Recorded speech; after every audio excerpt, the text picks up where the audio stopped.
Welcome to Webcode 101. I'm your host, Russell Harrower, and the founder of iPetFinder.com.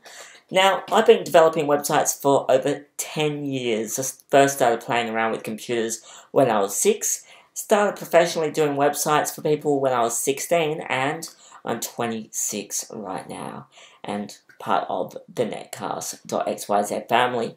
Okay, so what is Webcode 101? Well, the aim of this series is to have you make a website each episode, so a web page each episode, and by the end of the series, we should have a fully functioning website. Here's some things that you might want to just pause the video after I say this and take a quick poke around your laptop or desktop and get some images, because you're going to need the following. You're going to need a logo. We'll give you the requirements in another episode. You're going to need some product pictures, and you're also just going to need a coding editor. Now, a coding editor is really important because without it, we're not going to be able to code anything. You can use Notepad or Word if you really want to go in that area, or there's a few softwares that you can actually download and trial. One is free, and it's made by a company called Github, which looks like this, and basically, as you can see, it basically is no design. It's just black and white, and you have to type in the things that you want to do. So it's basically for people who want to learn every aspect of coding, and that is what we're going to be teaching you from episode 1 all the way to the end of the series. Is you're going to learn the fundamentals of coding.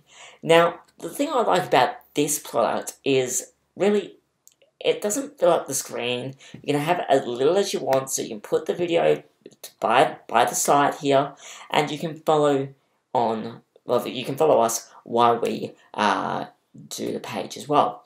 Now, it is for Windows and Mac, so that's a good handy trick as well, so you know that you can get this. You can get that one from atom.io, that's atom.io, that's the website.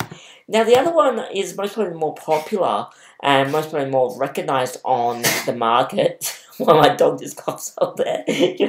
It's most probably more recognized on the market.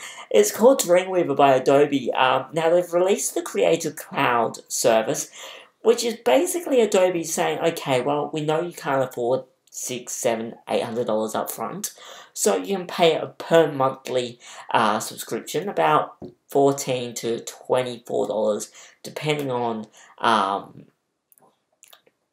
who you are. So if you're a student, it's going to be less. If you're an individual, it's going to be a bit more. If you're a business, it's going to be a lot more. So basically, this is what I do like about this. You've got the split screen. So if I typed in down here, hello world, if I can spell, and you can see it comes up on my top screen. So basically, it will show me what I do down below. For example, I could put the word center, and it will automatically center it for me. And I can have a real-time preview of what I'm doing. Now, this is the thing. You're learning to code, not even quite sure if you're going to stick with it. I recommend go for free software all the time. If you don't know if you're going to follow something through, then why invest in the money? Now, yes, Adobe does come with some really, really cool softwares, such as you've got, if I type in, Adobe, there we go. You've got your Fireworks, you've got your Muse, you've got your Dreamweaver, you've got your Photoshop, you've got your Illustrator, you've got your InDesign. You've got basically everything that you most probably would want for a web developer. But this course is really just, or this series is really just about coding. We're not going to be opening Fireworks, we're not going to be opening Muse, we're not going to be using Photoshop or Illustrator. We're going to have all of our images already. And don't forget, you can follow us through every episode. Here's some things that I recommend that you go away and, before the first episode, go and grab. You're going to want a code editor. I've just showed you 2, but do your own research. You might find a better one out there. And please do recommend what you're using on our Facebook and Twitter pages. You're also going to need some images. In the next episode, I'll tell you what images you're going to need and what size dimensions they're going to want to be. But just have a think about the following. You're going to need a logo, so a logo for the website that we're making.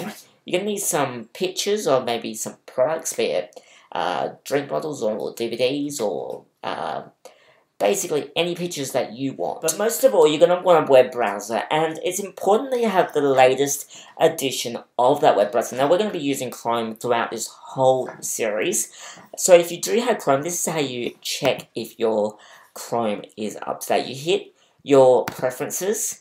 This is if you're on a Mac. You go to About, and just make sure this here says Google Chrome is up to date. Now, that is all you're going to want to do. Next week, we're going to get our hands dirty. I'm not talking about digging sandcastles or putting it in dirt. We're going to get coding. We're going to do headers, body, title, meta, and I might even chuck a few images in there. Have I confused you? Made you scared? Don't be, because we're going to practice and we're going to do it slow. And you can always contact us on Facebook and Twitter. We are Netcast.XYZ, and just use the hashtag Webcode101 if you want to get in contact with us. Until next time, Australia and the world, it's been a pleasure having you. Good night.